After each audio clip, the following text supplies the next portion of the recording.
Hey, welcome to episode 1, Taiji Talk, Lessons in Learning, where I'm going to try to share some of the things that, initially when I was going through that I struggled with for a long time. Uh, Hopefully by sharing these, maybe it'll help some people go through more smoothly or easier, or, I just want to put it out there because it helped me to learn these things, and I'm hoping it can help others. What I really wanted to talk about in this episode was, what is good Tai Chi? There really, I don't think is any bad Tai Chi, and I'm not trying to say someone's style is no good or nothing like that. But if we want to get the most out of our development and our practice, it's almost like looking at different schools. I mean, you can go to whatever school is available. It's better than not going to school at all. But there are some universities or some schools that consistently produce, better education. So really just is a way to look at Tai Chi similarly to try to determine, what styles or what lineages, what individuals, are teaching a good curriculum. One of the things we need to think about too is, what does good Tai Chi look like? Because unlike the university, that's accredited and, been around for hundreds of years, people teaching Tai Chi and stuff like that, can sometimes be a little more secretive and sometimes don't promote themselves, or, it's just less known about it. It's a little harder to determine. So I think getting to the point where, we're trying to determine what does good Tai Chi look like, I think is a good starting point. Like, what is good Tai Chi? I think personally that's kind of a subjective thing, because some individuals may never have any interest in learning anything but Tai Chi, health, and relaxation. Some individuals may want to focus more on, the physical aspect of the art and learning, how to fight with it and use the body in different ways. Whatever makes you happy and, brings fulfillment to you, you know what I mean? That's great. That's for you.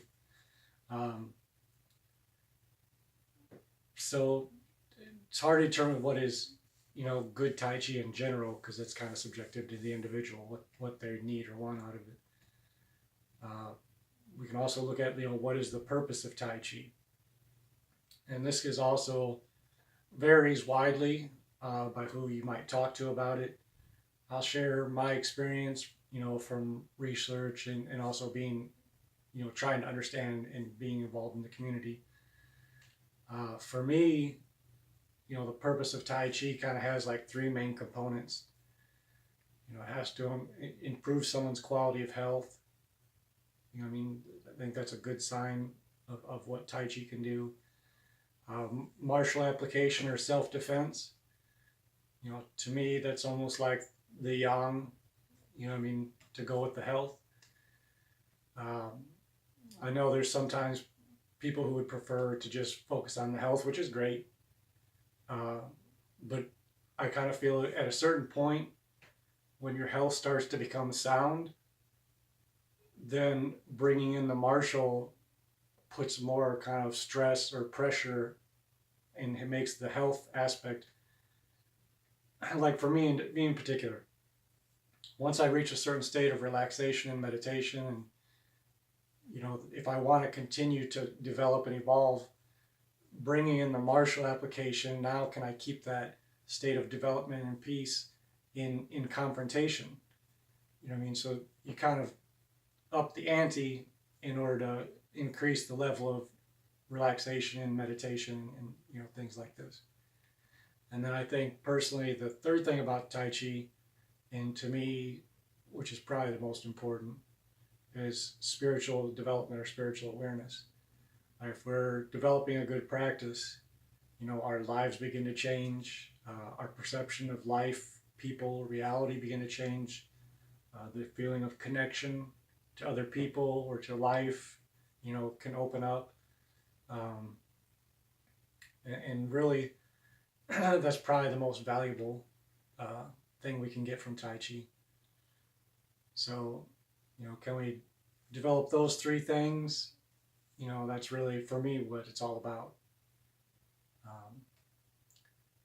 So if we go back and look at the initial question, what does good Tai Chi look like? I'll speak from personal experience, because I don't want to generalize for everybody because it's such a different experience for so many different people. But for me, my first teacher focused more on the external alignment and stuff like that of the physical body. And then when I started learning from Long's focus is pretty much all on the internal aspects. So from the outside, it looked like my first teacher had far superior, Tai Chi to me. And then for Long's, because I didn't see that external stuff going on with the physical body, I was confused. I kind of thought, is this not that high level? Is this not that good? I wasn't sure. Good part of the reason why I'm doing this video. But as I look back on it now, and from my own personal experience, for me, when I engage with the physical body and the physical body alignments and stuff, for me, that still caters to my ego. I can still, feel powerful. I can still feel skilled. When I focus on the internal, which can eventually lead to an experience of movement in the body, in many people call chi. This doesn't feed my ego, which is frustrating. For so many years, I fed the ego. It's not comfortable to let that go. But when I look at the two side by side and look at, say, 30, 40, 50 years down the road, the internal style has no limit as far as how far the development can go. And I guess you could kind of say that is to some degree for the physical as well. But in the long term, the level of spiritual development and probably health development will definitely be much higher with the internal. And actually, from what I'm understanding, also the martial application will be far more powerful. So I know we don't know much about Chi here in America. A lot of people don't have experiences of it, don't understand or don't believe. From my personal experience, you get with a teacher that'll help you learn about it, learn to relax. It's pretty much the biggest thing. And then let go and removing the ego and attachments and things. All those help made it easier to come to that sensation or feeling and then the awareness. But so when I looked at my first teacher and I looked at Long initially, there's something about their movements, this smoothness or this fluidity, or I knew there was something there, but I couldn't figure out what it was or how to do it. So when I look at other people's martial arts, their Tai Chi and stuff like that, it's another thing I often look for. Is relaxation and smoothness. So like, even if we're not seeing the external, physical alignments and stuff like that of the body being perfect, it doesn't necessarily mean that the Tai Chi isn't good. It's really a difficult thing to try to determine from just looking, especially if you don't have the experience yourself. So you're looking at other, people trying to determine, do they have it? Do they not? Oftentimes they say you need to touch so you can feel, and to some degree that's true. But I also know some degree, like some teachers don't show it.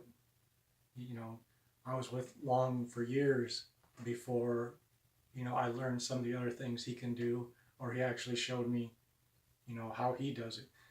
Initially, he was just kind of showing something a little farther beyond where I was, or the class was. And then I thought that was who he was or his ability. Because here in America, typically we show, what we can do or what we're capable of. But I learned later, he was just helping guide us, and direct us and develop us. Later on, he showed more closer to what, he does when he practices. And it was a lot different. And even today, I'm sure there's still things that I don't ever see him do beyond what I realize he can do. Today we've been talking about, what does some good Tai Chi look like? Mostly being like free of the ego. We're deciding what is good Tai Chi, which is kind of subject to depending on what people are trying to get out of Tai Chi. Whether looking at it for the health benefits only or the martial application, or spiritual development. We're also looking at the purpose of Tai Chi, that kind of fits into three categories, with it being like the health, the martial, and the spiritual. And the reasons for each of one of these, One other thing I wanted to talk about, though, is when determining if you're witnessing, a good Tai Chi, or if you're looking at a particular school or style or, a lineage, it's also important to look at the teacher's natural ability himself. Like, for an example, generally, I've been in fights before in my life. It's not something I've tried to get into, but they did happen at times. And naturally, I can just naturally fight fairly well. So when I study martial arts, I can take an art that isn't even that good and make it look a lot better than it really is, just because of some natural talent. So I think it's also important when looking at a school or style or an individual is to get an idea of that individual's natural talents or abilities. Because ultimately we kind of want to see what is the art offering, because the art will offer, pretty much the same thing to all different people. But some people may be able to express it and develop it a little more. And we're trying to get a really clear understanding of a good Tai Chi school or lineage. So, it's important to look at the teacher themselves to see what their natural ability is. Because if someone doesn't even have that good of natural abilities, but still develops really high level Tai Chi, then the art really is providing them a lot of really sound, good, training methods and information. Another important thing too I'd like to talk about is, I once read that it's more important to have a good relationship with your teacher than to pick a specific style. Almost that you would get more out of it because of the friendship and the relationship than if you say, I only want to do Chen style, or only want to do Yang style, or I only want to do Bagua or Xingyi. Depending on what it is, you really want to do, sometimes it's also important to look at the terms of friendship.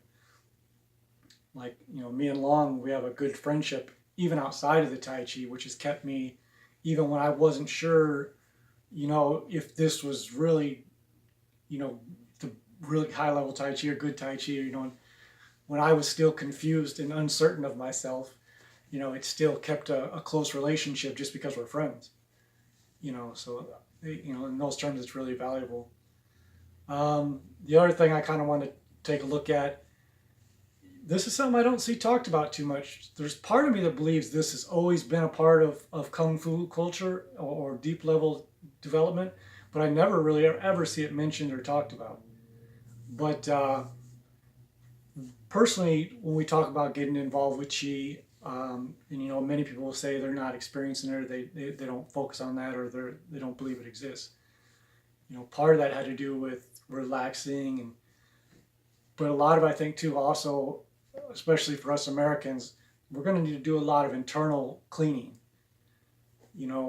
Throughout our lives, we may have had traumatic events happen. There could be emotional, psychological, physical injuries. All these different types of things get in the way of us experiencing not only a greater connection to ourselves and a fuller expression of our true selves and who we really are, but it also is going to hinder our development and potential with Tai Chi. And if we want to get, to experience the Qi and to do all this in the healthy, natural, strong, solid base, if we want it for real, we need to go through these things. I found this to be true for myself because, there was times when there was certain little things that I either hadn't dealt with yet or I wasn't wanting to deal with yet. I was trying to find ways around it and still make progress. It doesn't really happen like this from my experience. Like as we relax more and we work with chi more, these negative defects or whatever will start to come out or be amplified by the practice. And we have to, I believe we have to refine these out so that we can continue growing.